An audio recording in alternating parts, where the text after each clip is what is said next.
So we just did a test recording, and I had to delete it because Scott was giving a Zig Heil during the test recording. There's no proof of that. That's right, because I deleted. No, because that would be a video file you'd need. That's true. Damn. All we heard was you saying Zig Heil. Nobody saw or heard me do anything. All right. I'm accusing Scott of doing a Zig Heil, I guess. Is the legal way of saying it. You know the one who smelt it dealt it. You know that, right? Well, not in this case. Oh, right. You're the exception. Hi, everybody. I'm Rusty. I am Scott, master of potions. Not puppets. That's taken already. We're going to do something different today, Scott. I know. You caught me by surprise today. Yeah. Wait, let me tell you what. Well, we were originally. Can I tell them what we were originally going to do? We were originally going to do just record Patreon-only content tonight. And then when I said, let's what articles do we want to discuss? He's like, we'll discuss it in person. Then he comes and drops a bomb on me. Go ahead, tell him the bomb you just dropped.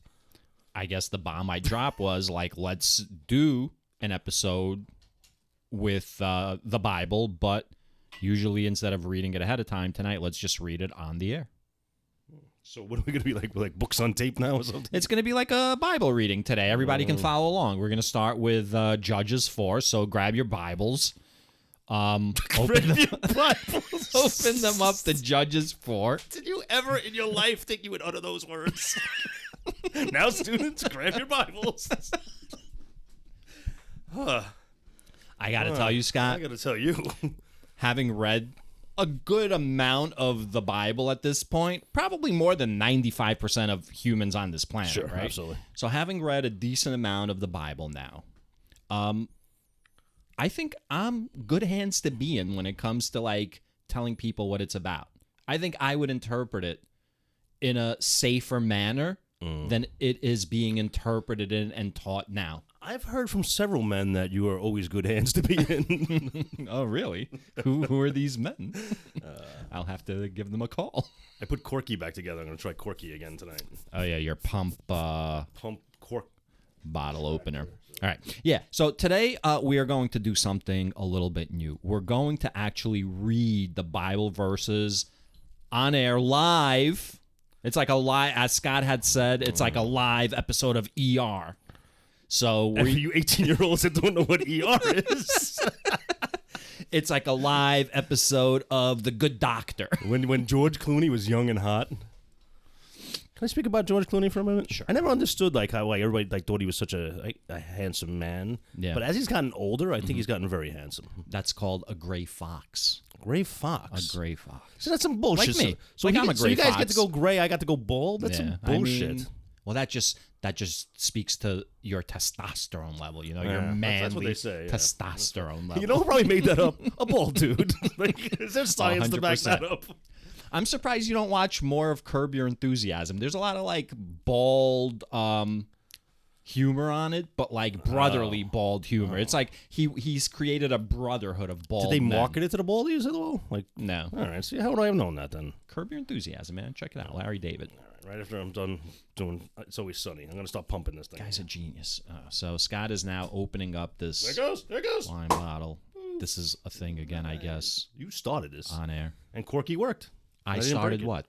You mentioned me making it a thing again.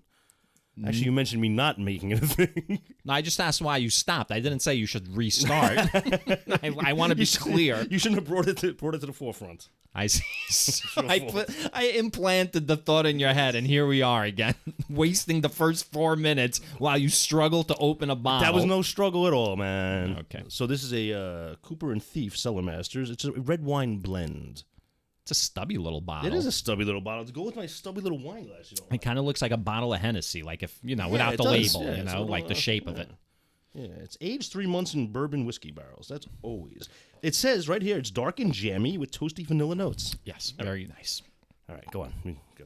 No, so I was just letting everyone know that we are going to be reading, starting with Judges 4. I don't know how far we're going to get because, I don't know, is it going to take us an hour just to read Judges 4? Is it going to take us 10 minutes just to read Judges 4? So, I don't know. We are now plunging headfirst, sight unseen, into the unknown, into the abyss. We are. It was funny when you mentioned this. Let's just underrated movie, by the way. Highly recommend everybody go out, watch The Abyss. Directed by James Cameron. That was the one Great with movie. the underwater stuff. Underwater. Shh. Don't spoil anything. Just that underwater stuff, and It's I made a underwater. funny The whole movie was globby shot underwater. face Ed from- Harris said he will never talk about the filming of that movie ever in his life. Don't ever ask him about it. Apparently, it was a fucking misery. Everyone hated James Cameron after it, Right. and he refuses to talk about it. Ed Harris. Do you think it was because of the environment, like the water environment? It was probably. Well, I think it was a combination of that, and James Cameron has like a reputation for being like a real asshole on set. Dickhead. Yeah. Hard to work for. All right, so Rusty says, let's do a Bible episode. I was like, yo, I didn't read the Bible. And he goes, neither did I. Let's just do it. Yeah. So, yeah. So here we are. All, So here we are, all man. casual. So you know what we should do? We should call for some quiet time while we read a couple of chapters quietly to ourselves. Right. All right. So, well, we can we'll wait for them to go get their Bibles. Just breathe every once in a while into the microphone so people know you're still here. Yeah. Do you want to tell them the Bible that we use, which website we use to read our Bible on? Do we want to plug this place? Yeah, let's do it. I mean, it's a free service. Sure. That, you know, that they Sure. have a. So we go to BibleGateway.com, and we use the New Revised Standard Version Updated Edition. They have almost all the different versions of the Bible, and we are going to be reading Judges 4. So once again, BibleGateway.com. I wonder if they ever thought it'd be used in such a perverse manner.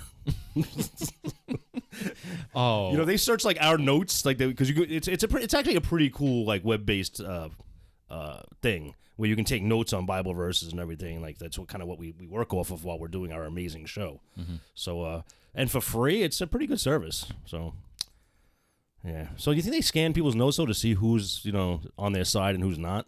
Because I'm sure we're not the only ones using this for I don't evil. think Bible Gateway is doing it. I think China's probably doing it, and I think to a certain extent the United States and Germany and England. I think they're monitoring everything. That's a lot of people monitoring us. I mean, I don't think every single human is being monitored. I think like randomly people come up. They look for keywords. Well, You're listen. definitely being monitored after your Montauk Project fucking debacle. What? I don't know what you're talking about. I'll tell you, I want to rewind 5 seconds and just comment on the fact that you're amazed by the fact that here's this book and you can take notes digitally while you're reading that book. How like you're really like praising it. And I just wanted to tell everybody in the audience, Scott was like a computer savant at one point in his life. Like he would program like games, and I don't mean like just word games. He would program actual games with like graphics. He created one game with like the Enterprise flying around like space, kind of like a space invader-y thing. He used to do this, and now he marvels at an online like program where you can read the Bible and take notes inside of that. I was the first guy I knew to create web pages. It's unbelievable, Scott. It's unbelievable. Yeah. You talking about GeoCities? Because I had a GeoCities. No. I'm not talking about. I'm talking about actually, coding, HTML actually. and CSS all that crap, and yeah. JavaScript. Yeah, all that crap. Okay. Yeah. Why do you say it like that, man? I don't know. Yeah, I don't know. You watch the Oscars? I saw parts of it. I think I saw. I don't know what part I saw. I saw when Short Round won. Did you enjoy that? I did enjoy it. He's a little over the top, Mm-hmm. but I like. He seems pure. He seems pure of heart. Yeah. You think so? I think being around him for any length of time would get quite annoying. You know what the irony is? He won an Oscar, and then the Oscar for Best Picture, I guess Harrison Ford was one of the presenters for that. And I did not see that. I That heard it was movie cool. won, and the whole cast came up on stage, and so Short Round like hugged Harrison Ford on stage, like they were together again on stage for that moment.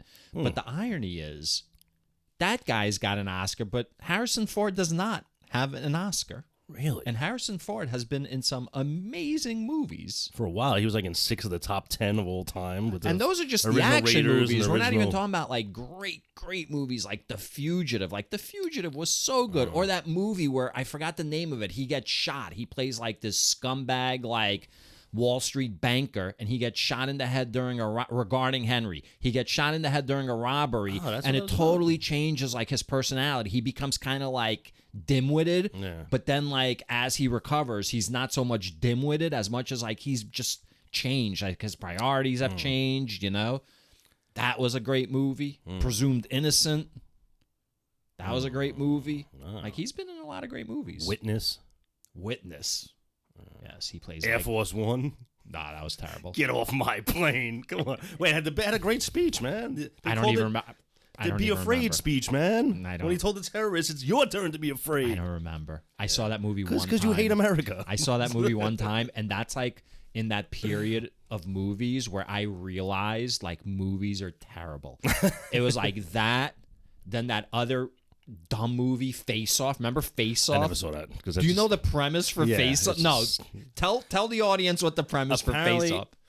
John Travolta and that superstar actor Nicolas Cage cut their faces off and swap faces. Because that's all it takes. Right. All it takes is that, and no one noticed for the rest of the movie for 2 hours. Yeah, because I'm Frankenstein people. Yeah.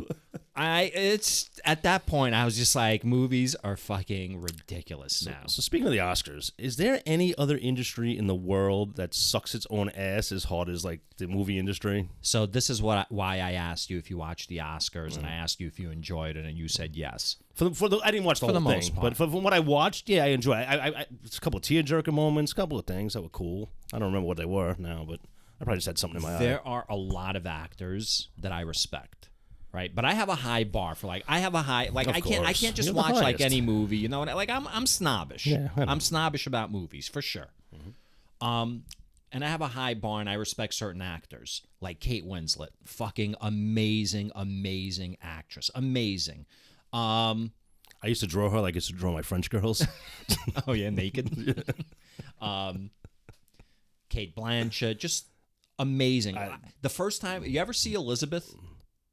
It's a movie about Queen Elizabeth I. No. When I saw Elizabeth, Kate Blanchett played Elizabeth, I was in a mood for a week after seeing that movie. You know how like movies sometimes put you in a mood while you're watching them? Like if they're dark, like if you're watching Apocalypse Now, it gets you like into this like place. After watching her performance in Elizabeth, I was like in a mood for like a week. Like that's how affected I was by it. Like what kind of mood? Like you want to be British? Doesn't matter. I was in a mood. So the point is this: as much as I respect these actors, they are self-obsessed narcissists in real life. It's crazy. I mean, I guess you have to be on some level to be that kind of an artist where you can like be someone else. I don't know. Whatever the psychology is, they are awful people for the most part. I mean, maybe they don't behave in awful manners, but as I'm going through the website lately and getting all the data, I haven't heard you say hate in a while. Yeah. So could you just like work the word hate in here somehow so I can count this? I hate. Yeah, there we go. Hollywood narcissism. All right. And it pervades the entire industry to the point where they cover up horrible fucking abuses. Such as? Roman Polanski. Okay. For those of you who don't know, he was like, wasn't he like raping a 13-year-old? Not raping. She was a willing participant. Because in his mind, 13-year-olds can give consent or something like that. No, he gave her like Quaaludes and plied her with alcohol and then fucked her in the ass at Jack Nicholson's house. You know, and then fucking fled the country for the trial. You know, never like really faced a real trial. Moved to Paris, lived in Paris. He's still living in Europe. He can't come to the United States. And Hollywood just like pretends like everything is okay. As a matter of fact, Whoopi Goldberg, like famously like a few years ago on The View, said, well, what happened to him, what happened to that girl wasn't quote unquote rape, was the quote. She said it wasn't rape. Just think, she used to serve drinks on the Enterprise. What the hell happened to you, Whoopi? Yeah. Damn. Yeah, so I find it very strange. So that's one example to answer your question about Hollywood narcissism and how it fucking hides this awful, awful underbelly. Harvey Weinstein. Yeah, all right. Okay. Name three examples. Kevin Spacey. Yeah. He totally got canceled. He's in video games now. I just saw like a trailer for a video game, and like he's like one of the lead voice actors because that's all he can do now. He can only like do video games because he's like a sexual fucking assaulter of men. Was he convicted of that? He was not convicted of that. So was he? There were many accusations, and it's like it's become like known. If the accusations weren't true, he'd be getting work. You think so? Yes, because there are other people who have been accused, and then like it wound up like that wasn't exactly what the reality was, and they get work. The guy the guy that directed all the Guardians of the Galaxy movies, I forgot his name, maybe James Gunn. He was like accused of like a lot of shit, and like his cast and crew and like a lot of people like stuck behind him because like they didn't believe it, and a lot of people like came and rallied. So it's like you know like who's a scumbag once accusations come out, like who people rally around. Yeah, you're right. Because they probably knew he was up to shenanigans, and that's why they're like, oh, now we got caught. Now we can't pretend anymore like we didn't know. Right. But that's the problem. Right. No, I got you. They're all like covering for one another until like shit hits the fan, and then they all like disperse. They're like all the popular kids in high school, except that was high school, you know? Like when you're like 18... Our high school was different because our high school had a lot of different cliques. But like in a smaller town where there's only like 500 kids. Wait. You think the kids in the drama club were the cool kids? These weren't the cool kids. No, I'm talking about the comic book club that I was in. Oh. Yeah. I collected comic books. I started collecting comic books in 7th grade. I collected comic books all 7th grade and all 8th grade. It feels to me, looking back, like it was 10 years worth of collecting because I was super into it. Like, I would buy back issues. I was, like, super into it for middle school. I got to high school, and our high school had a shit ton of clubs. And fucking the first week that you were able to join clubs, I joined the comic book club. And I fucking showed up the first day. It's like that fucking Simpsons meme where Abe like shows up to the whorehouse and he walks in and he sees Bart like at the front desk and he like puts his hat like on the hat rack and he sees Bart. He immediately picks his hat up, puts it on, and like walks out the door, like comes in and out in a circle. That was me at comic book club. Like I walked in, I was like, are these the people that I want to associate with for the next like 4 years? Nope. And I like turned around and I was out of there. I thought you were gonna come in like super enthused, and they were all like, "Calm down, Spaz." They were. You didn't even register, right? They were all super enthused. Oh man, you could have infused new blood into them, man. Nah, it would. Nah.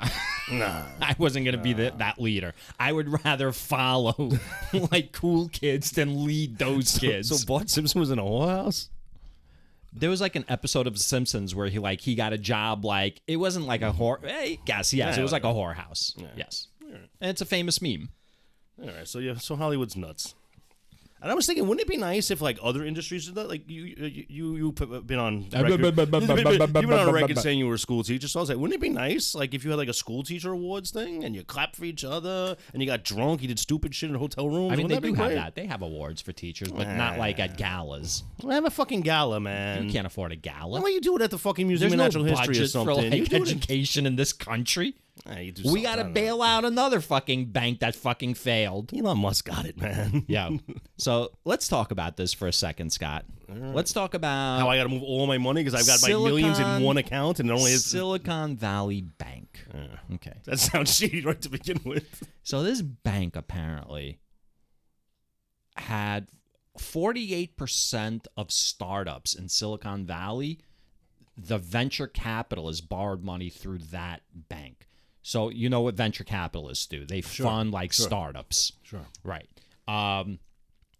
So I would suspect 48% of Silicon Valley startups, right? That's a decent amount of startups. Sounds like it's probably a lot. It's a lot, right. So there's like a ripple effect that we don't even understand. I wonder, how many people do you think in this country know, or in anywhere in the world know, the amount of money that's deposited into a bank? Like if you count, like let's say I deposit $50 into a bank, into like a savings or a checkings, you deposit $50 into a bank. If you add up all of the money that's deposited into a bank, let's say it comes out to $1 million even. Okay. How many people in the world do you think know that bank doesn't actually have that $1 million? That it's not like there's a vault and our deposits sit in that vault. I think, you know what? Now that you say it like that, I thought it was obvious that the bank wouldn't have that money on hand. That's why you can't have a run on a bank. You can't just have everybody go and get their money at the same time. So there's a certain amount of people I that guess, know. I guess a lot of people wouldn't know that. I guess they just assume that their money's going into a stack somewhere. And what's worse is they should know because it's already happened, right? In the That's what I'm saying. 1930s, right? Banks started closing, and there was a huge run on banks. Do you know why banks started running out of money? Back then or now? Back then. Why there was like a run on money? I would assume either somebody fucked up, which triggered a fear fucking reaction, with like what happened with Silicon Valley. Like I was thinking, I'm gonna pull all my money and put it under my fucking mattress. Right. I would assume it was something like that, or something probably happened in the stock market or something. Something that it was out of control and not even of interest to the common man with his money in the bank. I'm assuming. I don't really know what caused it. So it was the stock market crash. there you go. But the reason that the stock market crash caused it was a lot of stocks were being bought on margin. Margin means basically like if the stock drops to like a certain price, you got to cover that shit with cash. Right? So when the stock market plummeted, a lot of it was bought on margin, and people had to come up with the cash to pay for it. And so they went to the banks, and there was a run on the banks because it wasn't only these people. Other people started like going. Okay. It created like a fucking ripple effect, like a total ripple effect. I ain't gonna be the one caught with my money gone. So the banks also had money invested in the stock market. They were also like they couldn't like sell their shares because like they were like valueless. So they created a fucking law that separated banks into investment banks and savings and loans. And the savings and loans banks were basically only allowed to like take your money and like put it into like risk-free fucking like investments, right? Like they weren't allowed to like, invest in Tesla and go fucking long on Tesla or short Tesla or I'm whatever. assuming they made profits through loans. They loan with an interest rate. Interest rates, right. And this law that they enacted insured money up to whatever. Now, today, it's $250,000. Used to be $100,000 when I was growing up. FDIC. And then Bill Clinton repealed that law. That was called the Glass-Steagall Act from the 30s. He repealed it, allowing banks to merge again. Because what can go wrong in a deregulated society built on runaway capitalism when you allow bankers to do anything they want? Well, you know what happened? Within 10 years, the entire banking system collapsed. Trillions of dollars of the world's economy just vanished. Literally vanished. Trillions of dollars vanished. So now we have these scumbags, the Silicon Valley Bank that just fucking failed, right? And we're talking about bailing these fuckers out again. I don't know how I feel about that's taxpayer money. Yeah, I understand that. What does a bailout mean? Does a bailout mean everybody who had deposits there keeps their money? Is that what a bailout means? I think the bailout... Or does a bailout mean these fucking scumbags running the bank get to keep their jobs and their bonuses and everything else? What does a bailout mean? So right now, what's coming out through the White House, a bailout is defined as making payroll, making sure people get paid. Okay. I think I have a problem with that. Sorry, you all need to get fucking fired. Every one of you, down to the janitor. Maybe not the janitor, but even so the you teller. don't want people to get paid. No, but I want people that had investments to have their investments covered. That's what I want. You want people that had investments. Like, you didn't deserve to lose your money because they did something shady at Silicon National fucking Bank. Right. Like, I want... But that's going to be a very small amount of money. Because for the... Really? Yes, that's going to be... You're talking about, like, people that had money in the bank? Yeah. Yeah, so how many people had that much money in that bank? I don't know. So you're saying that's not a lot of money? So we're bailing them out just to keep these people to have their jobs? So what I'm saying is, I What is think a the bailout? majority of a bank's business, like the amount of money that a bank makes, is not from people who have deposits and, savings deposits. No. Maybe I'm misunderstanding. When you say bailout, like if we had our money in that bank, are we at jeopardy of losing our money? Yes, I guess. See, I don't think we should be punished for what they did. Right. But So if a right, bailout means taking care of me and you and our Right. money, I'm cool with that. If a bailout means this CEO gets to keep his fucking job, I'm not cool with that. No, I don't think you're understanding what I'm saying. Forget the CEO. I'm talking about payroll. I'm talking about people at that startup. A janitor gets paid money, Oh, and all that money is see, tied up. so I you're know. talking about the startup. Yes. Oh, I thought you meant the bank people themselves. No. Oh, see, I misunderstood you, man. You did misunderstand me. You misexplained, man. I don't think so. I think you were wrapped up in like chords and doing like other Yeah. things, so like you weren't focused. Yeah. But it's all right. Mhm. We'll Yeah. refocus you. Yeah, I'm refocusing, So, man. what do you think? Like, About should what? those people get bailed out? Should a secretary get bailed out? A secretary Should at she the get her startup, payroll? at the startup that no longer has money coming in from the bank that they were counting on. It's not money coming in from the bank. It's her weekly paycheck. So this is She what I'm not gets understanding. paid, yes. The bank failed. I'm Scott Company. Venture capital. I got venture capital from that bank. Okay. How does the bank failing equal I don't have money now in my company? Let's say you work for a corporation. Okay. Let's say you work for Verizon. Okay. And you get a paycheck every week or every 2 weeks, right? Right. That check is not from Verizon pays you, but it's a check from a bank. It's like Chase Bank or fucking Got you. HSBC I got you. Bank. It's wherever Verizon has their money. There's not like a room in Verizon got you. headquarters with money, got you. and then they're giving you a check, and then when you cash the check, they send the money. I got you, man. I got It's you. done through a bank. Fuck. So there's all of 48% of startups in Silicon Valley are in that bank. Think about the amount of people that are not doing work and not going to get paid. That's wow. I did not understand the depth of it. That's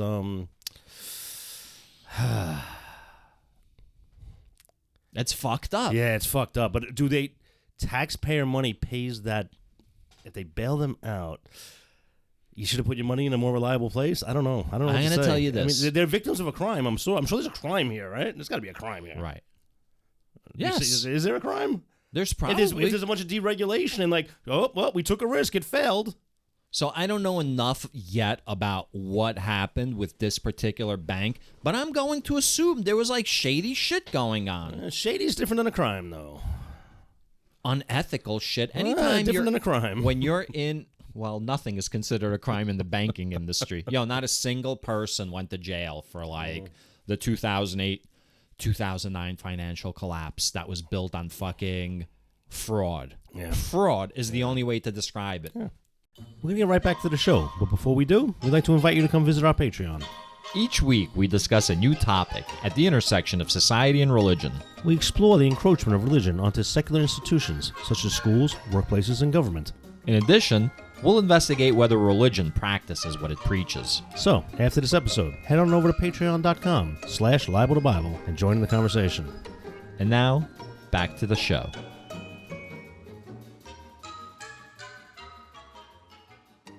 So, I'm going to say this too. I am not preaching about or telling people to go out and buy. But this is the reason Bitcoin was invented. Bitcoin was invented in 2009, following the original financial collapse, in conjunction with Occupy Wall Street. And anybody can go and read the white paper, and the white paper tells you why Bitcoin was invented and what the fucking philosophy is. It's not long at all. It's like a couple of pages. And it was invented to decentralize currency in order to prevent shit like bank runs and not being able to finance shit, right? So in other words, if employees were being paid in Bitcoin, Bitcoin is about holding your keys. These are your keys that you have There doesn't need to be a middleman institution. We don't need the banking system to middleman our fucking currency. So whether or not you believe Bitcoin is going to be the future of this kind of currency, whether you think Ethereum is, if you think Dogecoin that cryptocurrency is a fad that won't be around in like 50 years, then you are short-sighted and you don't understand like technology or fucking money. Right? Well, that sums me up. So again, I think I'm not saying Bitcoin is going to be the champion of it. What I am saying is right now, Bitcoin is heavily in the lead. And this is exactly the kind of situation that it's created for. And since the collapse of this bank, it has gone up 17%. Wow. It's hovering around 25 now. So it's made its ascent back up from 17. So its starting platform was 17. When it went up to 65, the starting platform was $3,500. And within months, it went from 3,500 to 64,000 or 65,000. And then it plummeted all the way down to 19,000. For me, it started at 3,000 and then settled in at 19 for a little while. Now it's back up to 25. I'm just saying, this is why cryptocurrencies were invented. Not cryptocurrencies. This is why Bitcoin was invented. Right. Cryptocurrencies, then you have like all your other money-making schemes. I hate to burst your bubble, Russ. Tell me. You're also the type of guy that thought rap music was going to be around 10 years after it started. And where's rap music now, buddy? I mean, that's true. So take everything with a grain of salt. Yeah. That's true. Where is rap music now, Scott? Rap music is, I got to say, it's not that good now. Well, Go ahead. in fairness, Go ahead. we're getting older. Okay. That is. And that's the argument of every aging generation. So music's not as good as it was back in my day. Okay, let me ask you this. You know, I listen to new music. Yes, you do. A large portion of what I listen to currently is new music. Well, you don't want to seem strange hanging out with the 18 to 25-year-olds. Or picking them up. Have you heard the latest Tame Impala record? Even that's that not was a gonna bad pick up reference. Yeah, that's not gonna pick up no 18-year-old. fuck I that is. gotta look back into like Korean boy bands. That's what's happening. K-pop's where it's at. BTS, shit like that. Yeah. But BTS, I think, is like last year. I Well, gotta know who the new aren't they ones going are. to serve in the military now? I don't know. They're at that age? I don't know. So, I don't know. What the hell were we talking about? Nothing important. Rap music. So, I don't listen to. I try. Like there's like a lot of rap that I try. It's all mumble mouth, and I hate the, what do you call it? I hate the, tss, like the cymbals in it or whatever it's called, the hi hats. I don't know what it's called. Do you know what I'm talking about? No. Not really. I don't listen to the last group I used to listen to. The last group I was listening to was like Run the Jewels. That was like that's as far as long as I got. Scott's a singer songwriter. I'm a singer songwriter. I'm not a singer songwriter. I like singer songwriters. Want to get into the Bible? Sure. You sure? It's got to be less doom and gloom than what we're talking about. Joshua Collapse 4. of rap music, collapse of the banks, Collapse of rap music, man. collapse of ethnic. Forget it. I don't think fucking rap music's going anywhere. I just wish it was a little bit better. But I think it's like all music. Eventually what happens is these corporate scumbags get a fucking hold on it, and that's like all you hear, and nothing else is promoted. So it's like our show. Our show, can't go corporate. Like no corporation would want to fucking sponsor this show, right? So then we get suppressed in the algorithm. All right. You know what?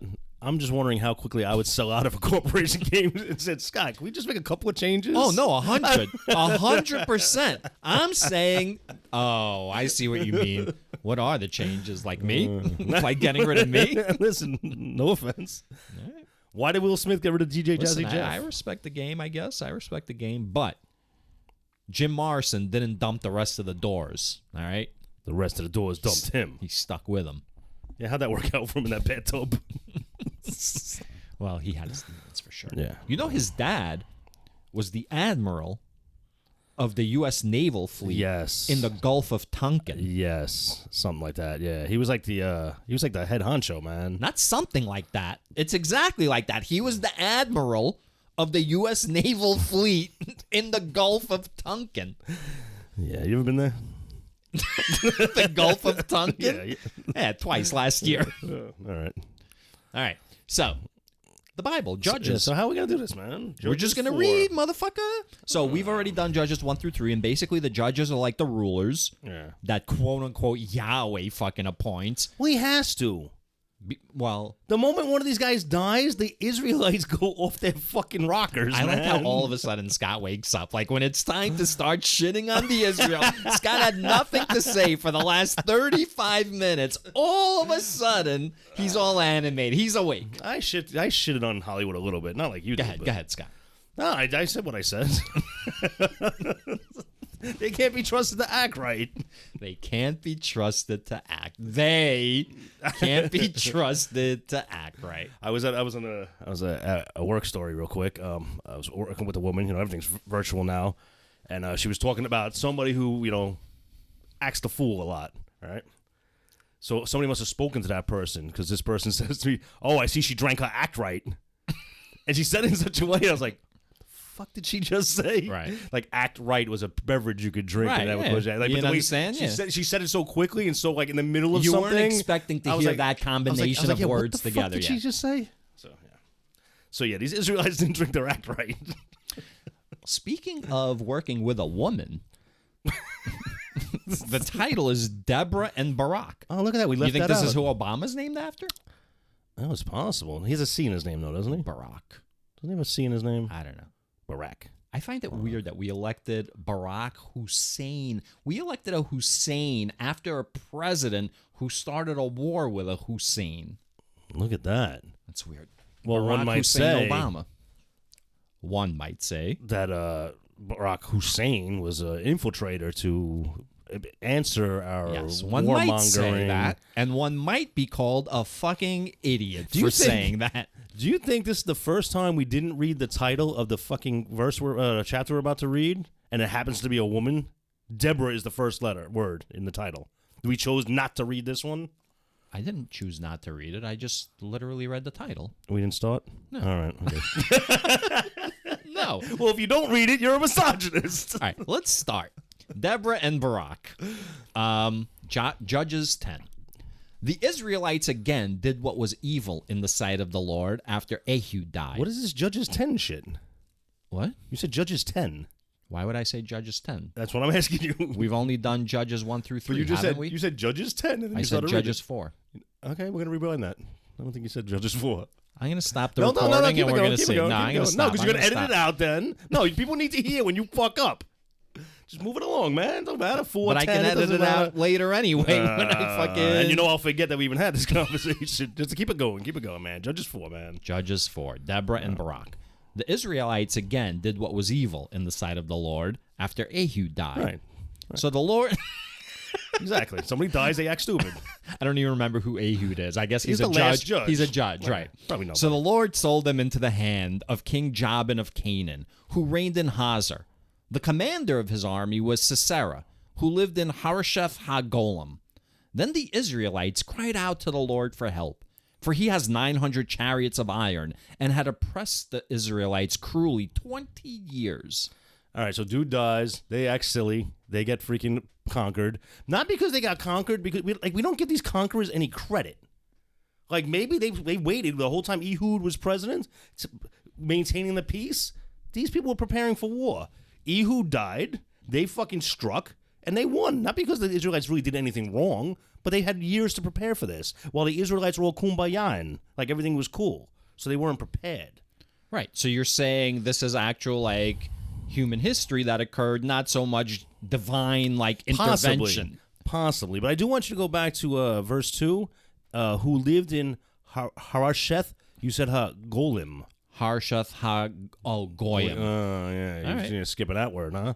Goyim. Isn't that a word? Goyim. Isn't that what we call the non-Israelites, the non-Jewish people in modern day? Yes, worlds? Goyim. Yeah. The Goyim. Mm-hmm. Yeah, so you leave that slur out, right? Yeah. I didn't realize it was a slur. Verse 4. At that time, Deborah, a prophet. Wait, whoa. Oh, there's a... Oh, I got thrown off. At that time, Deborah, a prophet, wife of Lapidoth, was judging Israel. Oh, shit. So, female judge shit. in the house. I thought like women were, less than. And she's got a husband. How come he's not a judge? What's going on in this marriage? She used to sit I'm sorry. Oh, you want an answer about that? No, I want to focus on Deborah. I want you to think about what it must have been like to be a woman in that time. How horrific it must have been to be a woman. I mean, you're basically property, and the Bible pretty much says as much, unless like all the men in your life have died, and then there's some provisions for women, right? So I want you to think about what a fucking tough broad this Deborah must have been to like rise to the level of being a judge. She must have nagged the shit out of fucking everybody until she got to the This is why we can't. This is why we can't do live shows, because you don't have time to process All what you're right, reading. it's just comedy. Your gut reactions are coming out. It's just comedy, But I'll say folks. this: they just got squashed for 20 years. Yeah. At that time, Deborah, a prophet, was judging Israel. So we haven't read the rest of it, but is it possible they're saying Israel got their ass kicked because a woman was leading them at the time? Did this happen while she was leading? Interesting. So they're interesting. So they're saying the only reason we got our ass kicked was because Deborah was running the I'm not show. saying that. Yeah, we're only one sentence in, but I'm saying She probably wasn't even running the show. This is like written after the fact, and they're gonna blame like Deborah. Yeah. You know what I mean? Yo, his name was like Devin. He's like, my name is Debin. No, Deborah. You don't want your name associated with this. Yeah. Good point. Good point. She used to sit under the palm of Deborah between Ramah and Bethel in the hill country Ephraim. Maybe she should have sat less under a fucking tree and like commanded her military better. You know what? I was just reading this. You think she was like Hitler in the bunker with all the generals surrounding? She is Deborah. So she used to sit under the palm of Deborah. That confused me. Yeah. The fuck is the palm of Deborah? Sounds like a tree. Like she has her own It's tree? her own tree. So Deborah used to sit under her own palm tree Between Ramah and Bethel. in the hill country Ephraim, and the Israelites came up to her for judgment. Yeah. So she sounds like Buddha. It's kind of like going to meet, going to the top of the mountain and speaking with Buddha. So Ehud dies, they got conquered, and they go, let's go talk to that lady sitting under the palm tree and see what's up with this. What do we do about this? She sent and summoned Barak, son of Abinom, from Kadesh in Naphtali, and said to him, the Lord, the God of Israel, commands you, position yourself at Mount Tabor, taking 10,000 from the tribe of Naphtali and the tribe of Zebulun.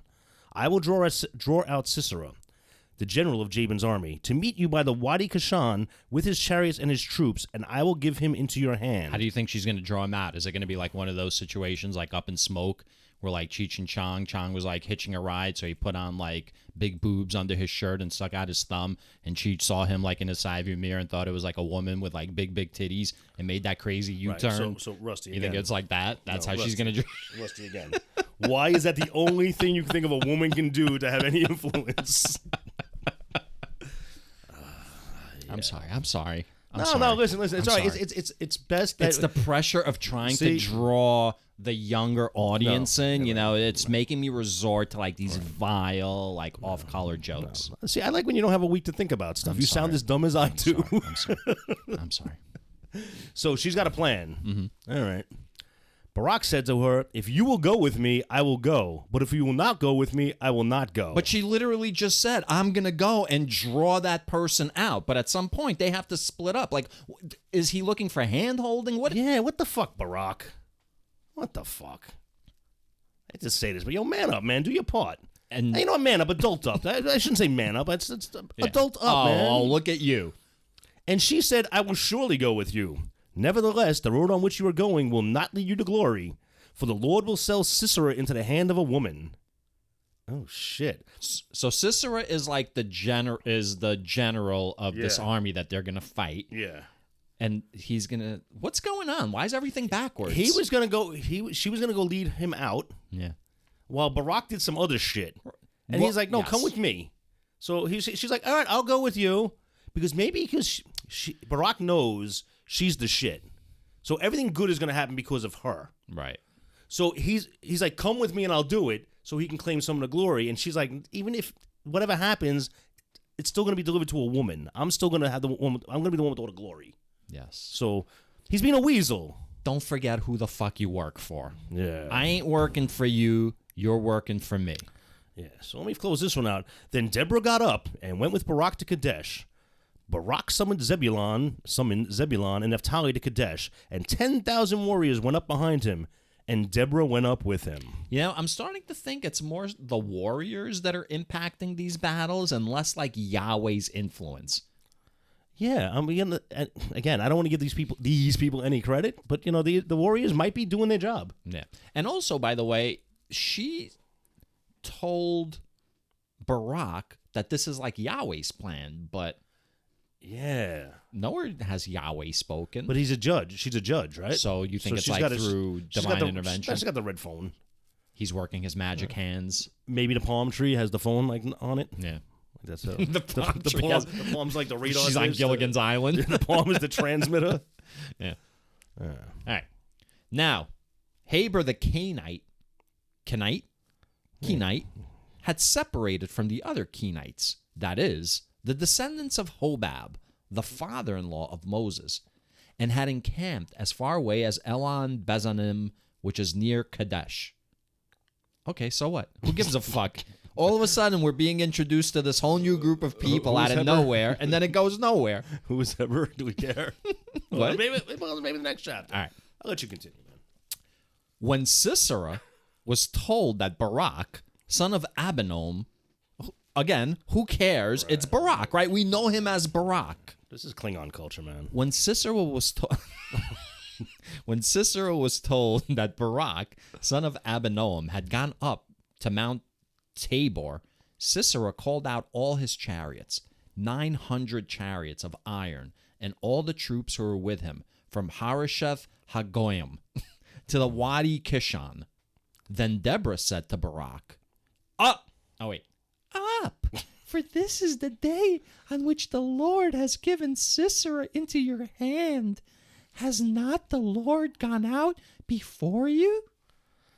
You wanted to say something? I want your impression, whatever, of Deborah. I think is unwarranted, man. Really? I think you're making her seem weak and meek, and like it's. Oh, okay. I think she's more like Gal Gadot in Wonder Woman. All right, do that voice. I'll do this. You ready? Yeah. Then Deborah said to Barak, Up, for this is the day on which the Lord has given Sisera into your hand. Ho, ho, ho, ho.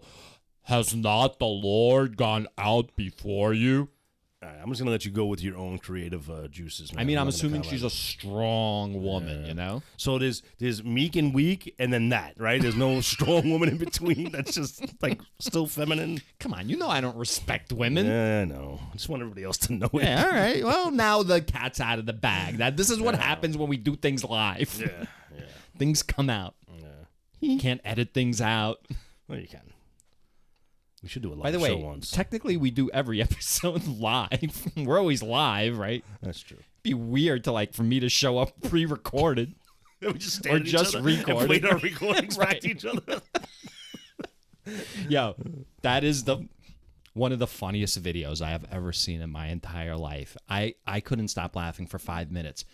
A guy took 2 cell phones and he called up a Chinese restaurant, 2 different restaurants on each cell phone, and just put the cell phones on speaker next to each other. So one Chinese, person picks up and you're like, hello, Chinese, restaurant. And the other person's like, yes, Chinese restaurant. And the other person's like, well, what do you want to order? And he's like, no, what do you want to order? And then it's like this whole back and forth, and it goes on. It goes on. Do you think it was real? I think it was absolutely real. So, moving along with Barak.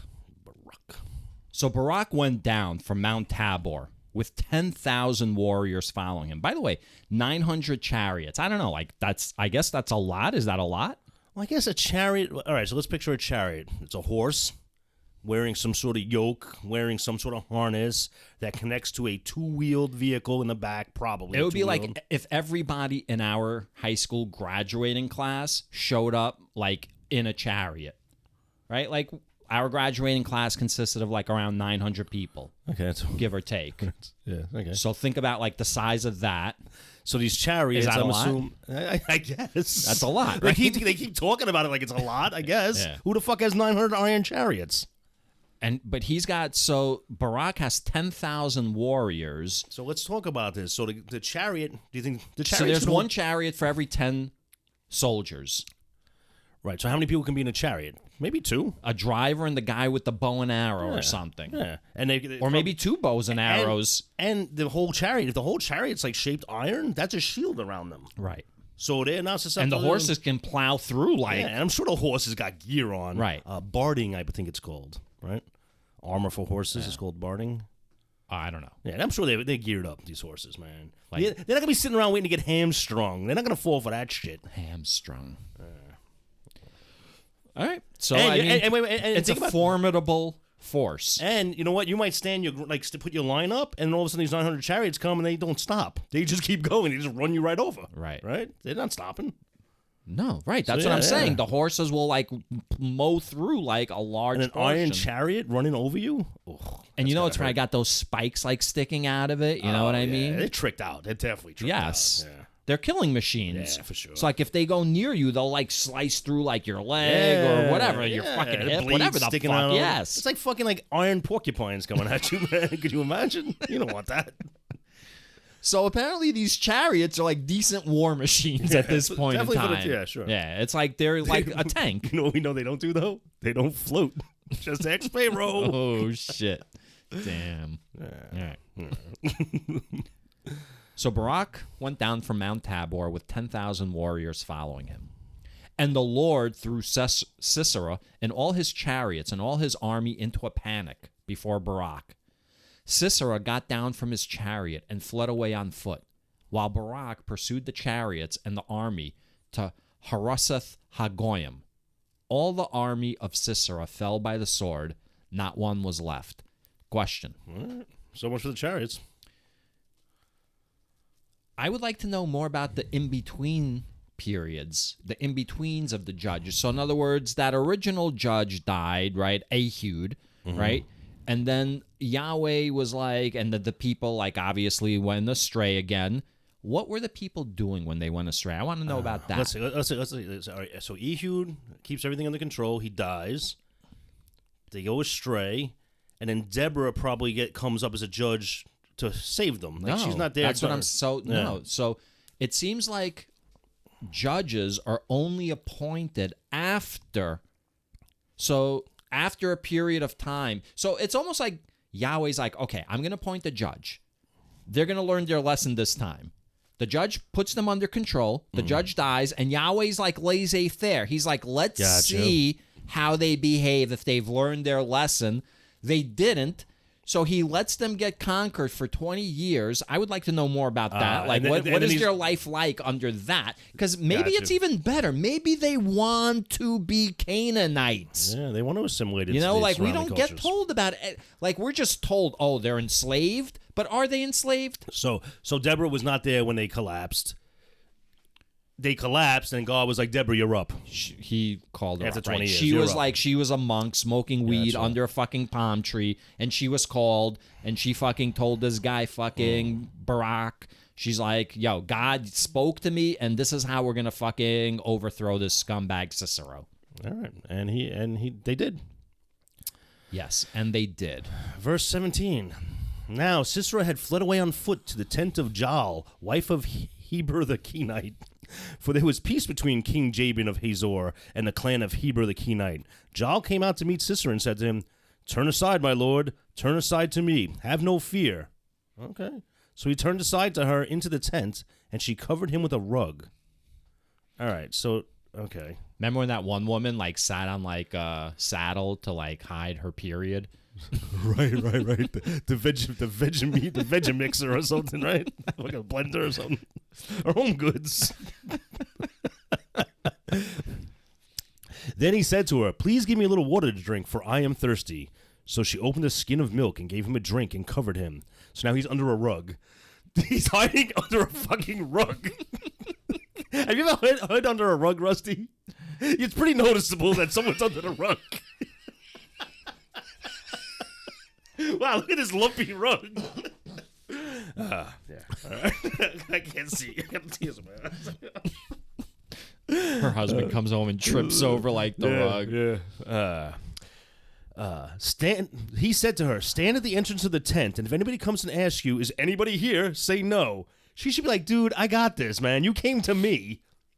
But Jah, wife of Heber, took a tent peg and took a hammer in her hand and went softly to him and drove the peg into his temple until it went down into the ground. He was lying fast asleep from weariness, and he died. Wait. That's not sleeping, man. This is not a well-constructed sentence. I think while he was sleeping from weariness, this guy drove a fucking stake through his head. No. They're pretty clear. He's like, okay, stand at the entrance tent. If anybody comes here and asks you, is anyone here, say no. And she's like, yeah, whatever. She's taking the peg, and she walks right up to him and just drills it into the side of his head. Bang! Yeah. Then as Barak came in pursuit of Sisera, Jah went out to meet him and said to him, come, and I will show you the man whom you are seeking. So he went into her tent, and there was Sisera lying dead with a tent peg in his temple. Drove the peg into his temple until it went down into the ground. Yeah, so he was like lying on the side of his head. It went right through his head. Yeah. Right through out the other side. Yeah, it's probably like one of those like pegs that like they used to pitch like tents that are like traveling cities, you know? Like large, like Bedouin. Because they're Bedouins for like 40 years. It would be funny if like Barak came in and goes, oh, he's just sleeping? Let me know when he's not weary anymore. I'll talk to him. Like...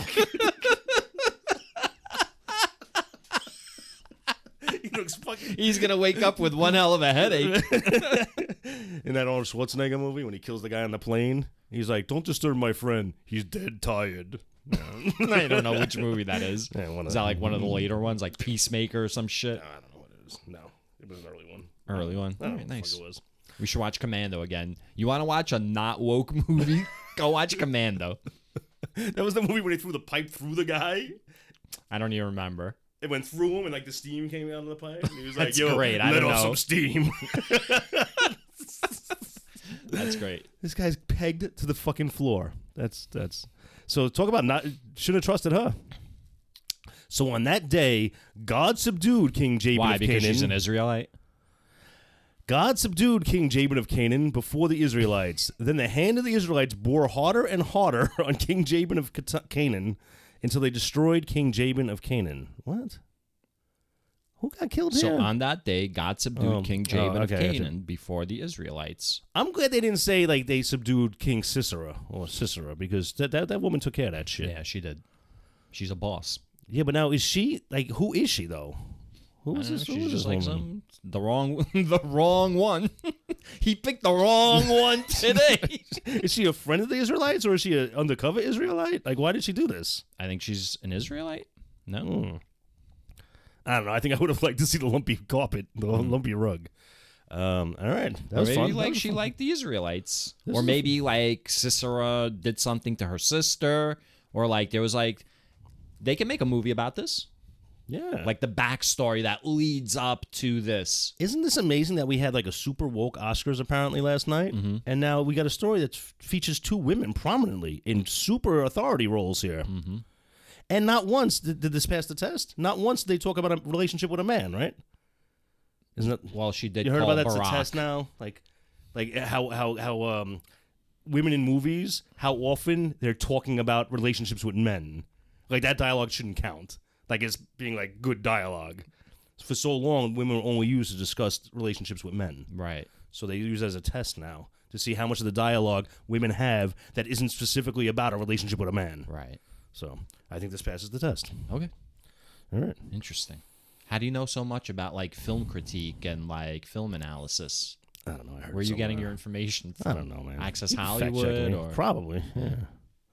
Oh shit, son! We get a poem or a song. The Song of Deborah. See, and I just read the last part. This is all you, motherfucker. Let's read it live on air.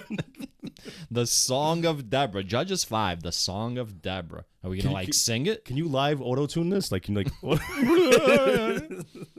you can be a rapper. Then Deborah and Barak, son of Abinoam, sang on that day. I would imagine like they sang, but it's kind of like, here's my problem, Scott. You know why I don't like musicals? Because that's not real life. So in other words, like no one ever breaks out into song and dance in the middle of like some dramatic, serious conversation. Right. But, Alien vs. Predator didn't start singing. right. That's real life shit right Think there. about like West Side Story. Like I can get into that. Like in the 1950s, like an Italian or whatever Irish kid gets like falls in love with like a Puerto Rican girl. It's Romeo and Juliet. You know what I mean? I get it. And they come from like different backgrounds. It's the original Romeo and Juliet. It's the original, right? That's the one Shakespeare fucking stole it from. I could see like, that. But then like when there's something serious and they break out into song and dance. So my question to you is this, Scott. When Deborah and Barak sing on that day, are these like pre-written lyrics? Are they singing a song that's already written, or are they making it up on the spot like in a musical? Okay, well, first let me comment on your first part. You don't like musicals because it's not real life, but this song is after the fact, so it's a party song. So it's not like they were pegging people in the head and singing about pegging people in the head, right? That happened, and now they're singing a victory song. So it's this been is written. reasonable. Someone wrote No, this. I'm not saying that. That's the second part. The first part is it's reasonable to have a song here. Yes, it's a victory song. Yes. Absolutely. Was it written before? I would like to think like they had their flagons of ale, and then once somebody goes, and Deborah led the army to the mountain, and then like somebody just picked up and just made up the next lyric, and it became a song. That's like so. That's the song. So you should have started singing the song. When locks are long in Israel, when the people offer themselves willingly, bless the Lord. Hear, O kings, give ear, O princess, to the Lord I will sing. I will make melody to the Lord, the God of Israel. Lord, We can stop this at any time. when you went out from the Seir, when you marched from the region of Edom, the earth trembled, and the heavens poured, and the clouds indeed poured water. The mountains quaked before the Lord, the one of Sinai, before the Lord, the God of Israel. Before I even go any further, scroll down. Oh, no. We're not doing this for the whole thing, no. All right, let's start over. No, it's what? Well, not over. All right. I'm going to open a window. It's a little hot in here. Go ahead. I'm going to continue. In the days of Shagmar, son of Anath, in the days of Jael, caravans ceased, and travelers kept to the byways, like Mad Max. The peasantry prospered in Israel. They grew fat on plunder because you...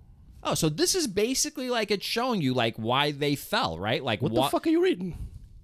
I'm on Judges 5, verse 6. Oh, you were reading it like it was like okay. Fair. I'm just reading it. Yeah. I'm just reading it. I got you. You want me to just No, you're good. skip back? You sure? No, I can skip back. So basically, it seems like this is a recounting now of like why they were led astray and why Yahweh allowed them to get like enslaved for 20 years or whatever. You know what I mean? Yeah. In the days of Shagmar, son of Anath, in the days of Jael, caravans ceased, and travelers kept to the byways. The peasantry prospered in Israel. They grew fat on plunder because you arose, Deborah. Oh, no, it's praising her. You arose, Deborah, arose as a mother in Israel. When you gods were chosen, then war was in the gates. Was shield or spear to be seen among 40,000 in Israel? My heart goes out to the commanders of Israel who offered themselves willingly among the people. Bless the Lord.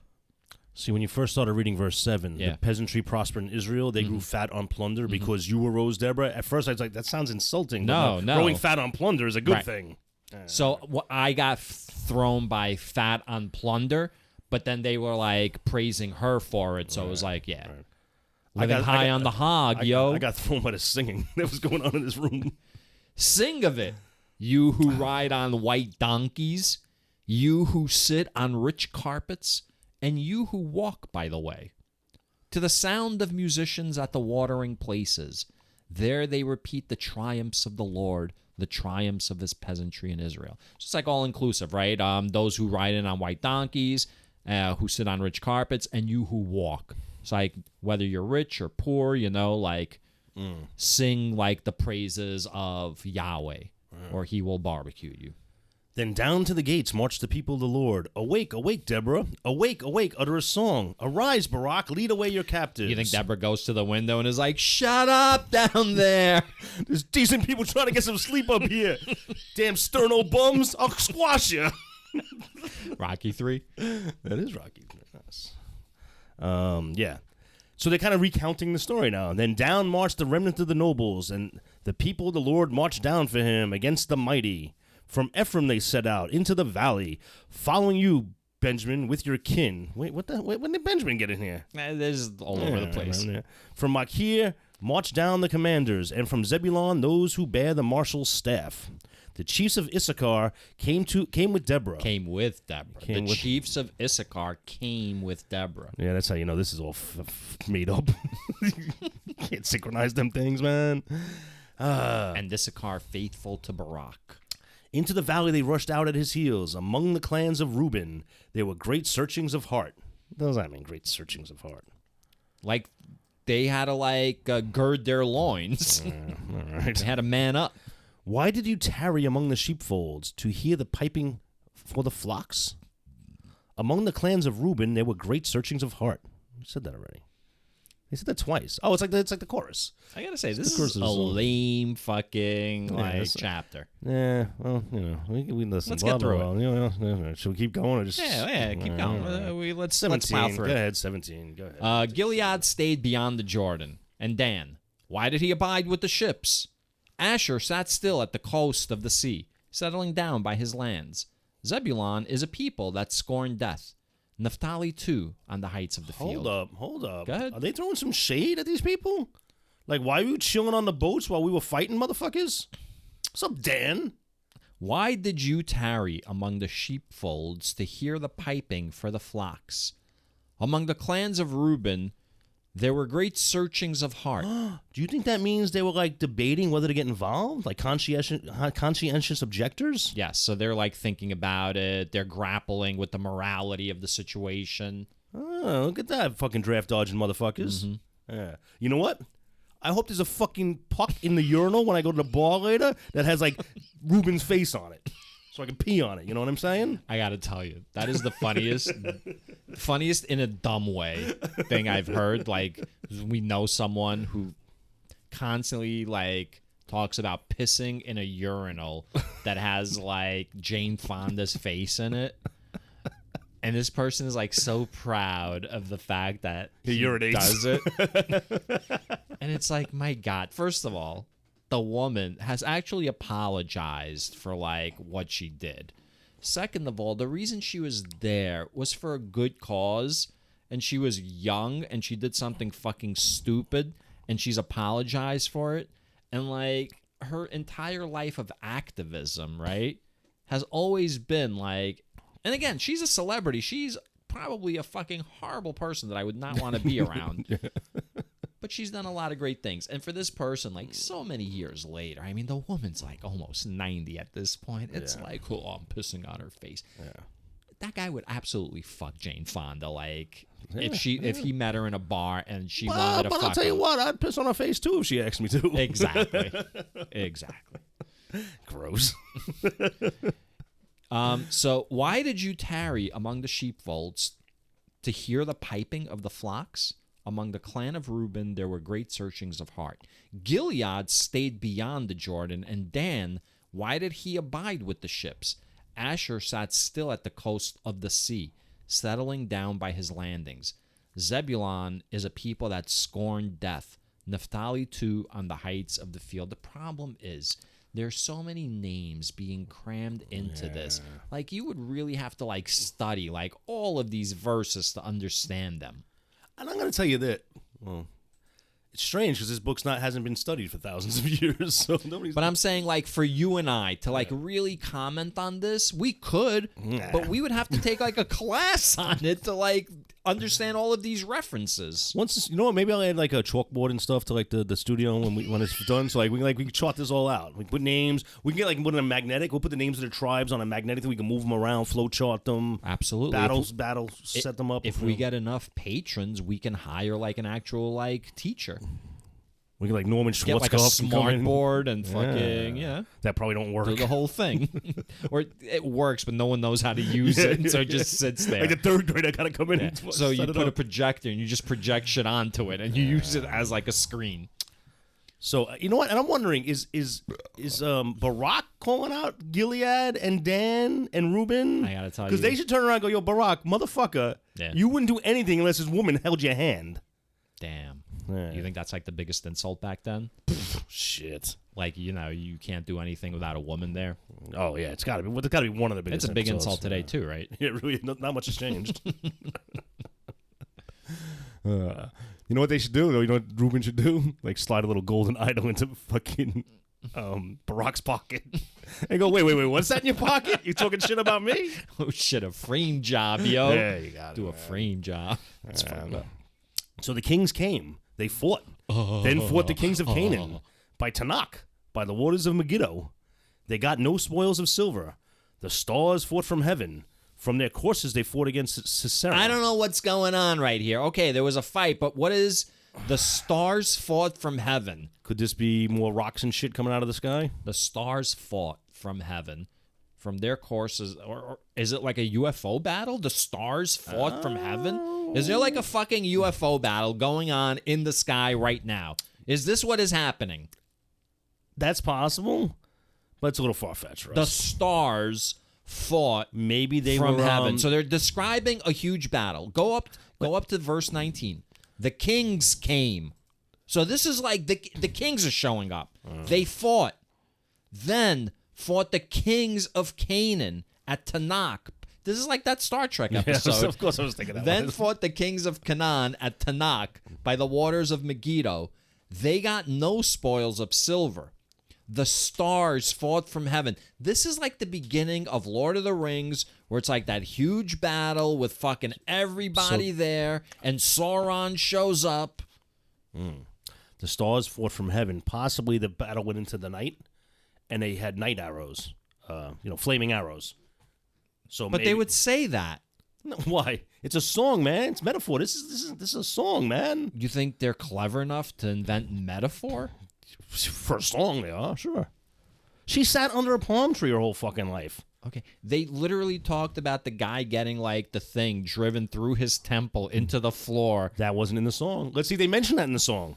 It might be totally written differently. Okay. The torrent Kishan swept them away. The onrushing torrent, the torrent Kishan, march on, my soul, with might. Like, the torrents Kishan? Maybe Kashan is like a tribe, and Yeah, the they fucking torrent came. of like Yeah, Kashan sure. just swarmed right through them. Then loud beat the horse's hoofs with the galloping of his steeds. I I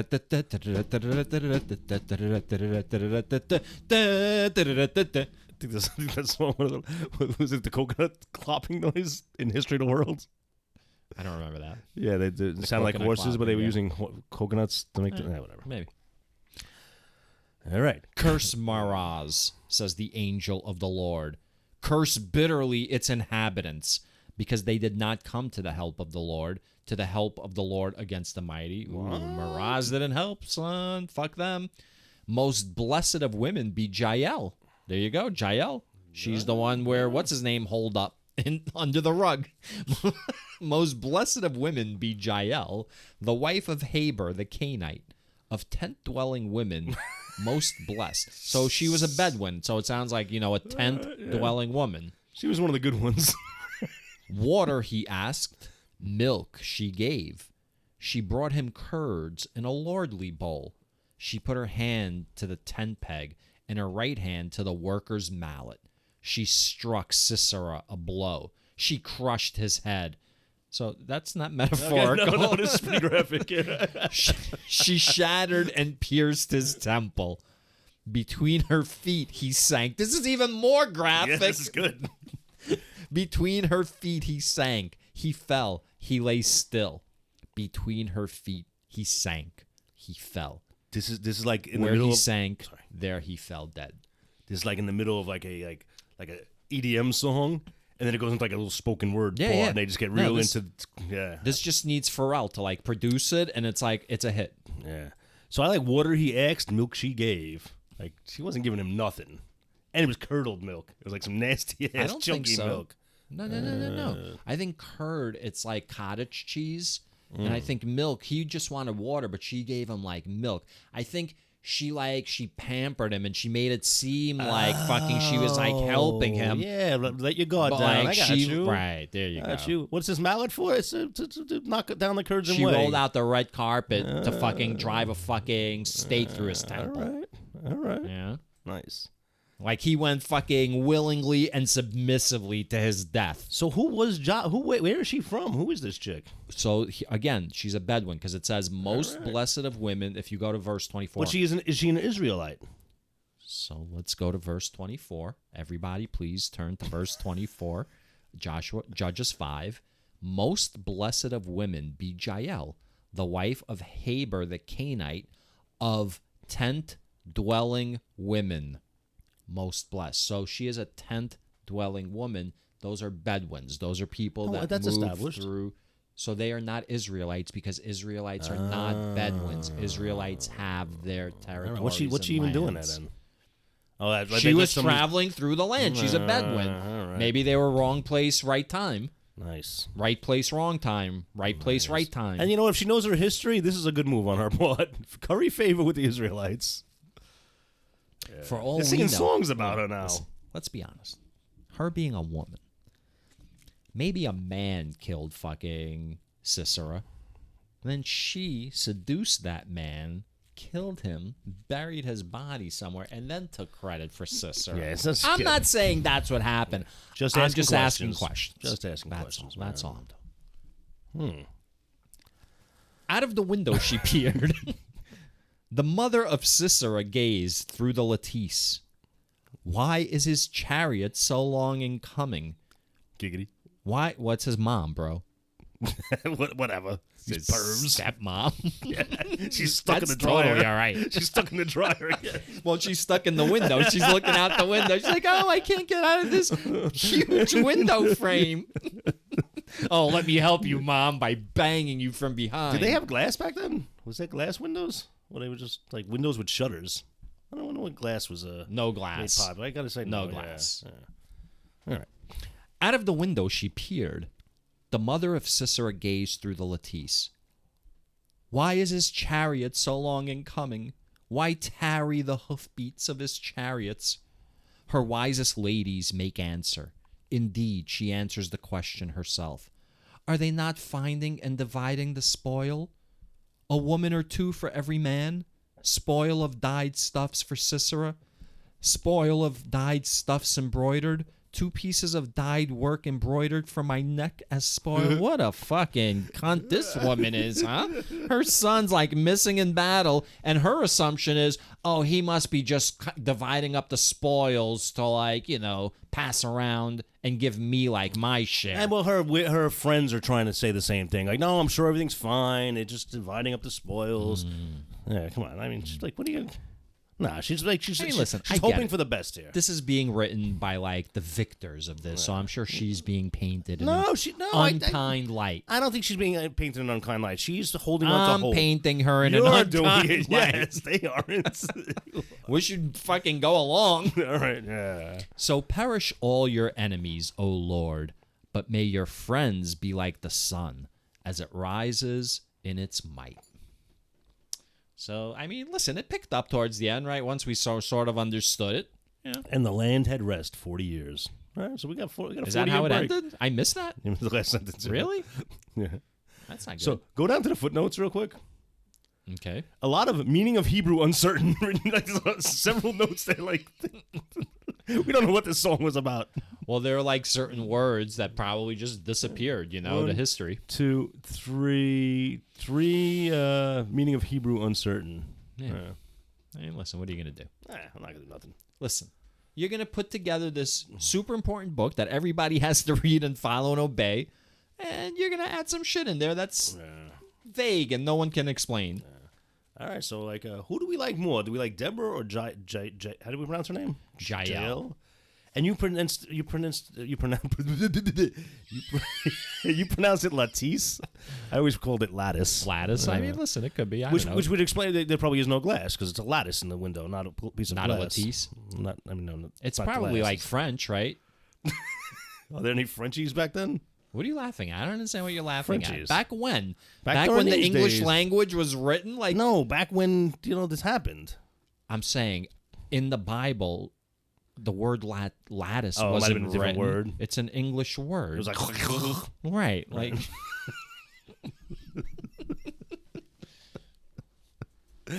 so let's get back to your question. Do you like Jael or do you like Deborah more? I just like the fact that there's 2 strong women represented here. Do you? I do. Okay. Now, That's, getting back to what you that's said. quite a controversial take, Scott. Yeah. I ain't afraid to say it. Yeah. Cancel that, bitches. Downvote me all you want, man. But what I want to say is I respect all people. So I'm going to say, I've got a guy. I've mentioned a woman that I know who became a born again Christian. Lattice. Okay. Lattice. Okay. I'm saying it for myself, too. Oh, okay. Lattice. So to retrain yourself. Yes. Lattice. Did you learn that just by looking at how it was written? I just typed in lattice pronounce, and then it gives it to me like phonetically how it's pronounced. Oh. I thought you understood all them weird symbols like in the I dictionary. could Like, do that, too. you don't know how to do that. You try that shit with other people. If you had to do it live, you wouldn't know how to do that shit. You had a week to prepare. You the best pronunciationer ever. Okay. All right. Pronunciationer. So I've got I told you I have a woman that I know. I've known my whole life who became a born again Christian, and and everything blah blah blah blah blah, and her husband mentioned something about Sweden or Switzerland. There was a woman that ran it recently, and they had some issues over there. And he goes, "You know what the lesson is, right?" I was like, "That X and Y shouldn't happen." He goes, "No, women shouldn't be leading people." Like The he said, president of Finland is like a woman, like a young woman. it wasn't Finland. It was Okay. somebody else. But it was anyway. So next time he says something stupid, I'm gonna throw this fucking Bible verse because they're all born again and shit. Did you not read this part? That's all they do. All born agains do is read scripture, but they read the wrong scripture. Yeah, they probably don't read this one. They read like the hateful scripture. Yeah, hate's more interesting. Well, they like to control people, so they're going to read the scripture that's going to like back them up. Yeah. All right. Are we going? Can you imagine like if you were like a real life Karen and you use Christianity to like be a Karen, you would find like all the verses that you would need to like be a Karen in the Bible, you know? Yeah. Yeah. We done? Oh, you don't do another chapter? Not necessarily, but No, wait, no, we we're could. good. No. This one looks good. I just saw the title. No, The we can- Midianite oppression? Yeah, we can end it here, man. All right. I want to get real involved into oppression. All right. So, I mean, do we want to discuss what we just did? what I want is this, honestly. I mean, I don't know.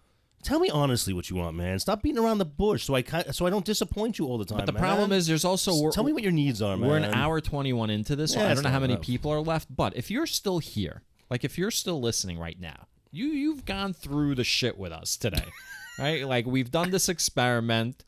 We tried our best. I think it was hit or miss. I think if we did it again, it would probably get better because now we have the experience of doing it the first time. Yeah. But here's my thing. It would be great if our audience let us know what they think. So, please go to our Patreon. I'm going to set up like a poll on Patreon, open to everybody. And please like answer that poll. Like let us know. Like, are you listening for this kind of content? Are you listening for more banter? Do you like when we read ahead? Do you like the way we did it today live? We want to know what you want. Because we said long ago, like when we first started, like the very first episode, we were like, we're not going to read this shit online, live. Right. And that's kind of what we did. We did that today. We did do that. Nothing wrong with like throwing in like a little curveball every once in a while. Yeah. Hey, listen, we didn't have to do an episode at all. Yeah, that's right. We didn't have to. Remember that. What would you be listening to right now if you weren't listening to this? I mean, really. Like, we're now over an hour and a half. Well, not over an hour and a half. We're around an hour and a half into the recording. If these people are still listening, they're into it. You know what I mean? I mean, they owe us. Yeah. We don't charge them. Maybe we owe them like some therapy advice or something, like a phone number they could call. So we rarely make like calls to action, but I mean, like, really. Patreon.com/libel the Bible. Go and answer a fucking poll question, you fucking scumbags. And we know we're going to lead the next episode with that. Let's give them incentive to stay on till the end. Like at the end of the episode, I'm going to keep pestering them. Yeah, let's do that, man. Motherfuckers. All right. Later. Later. Love you.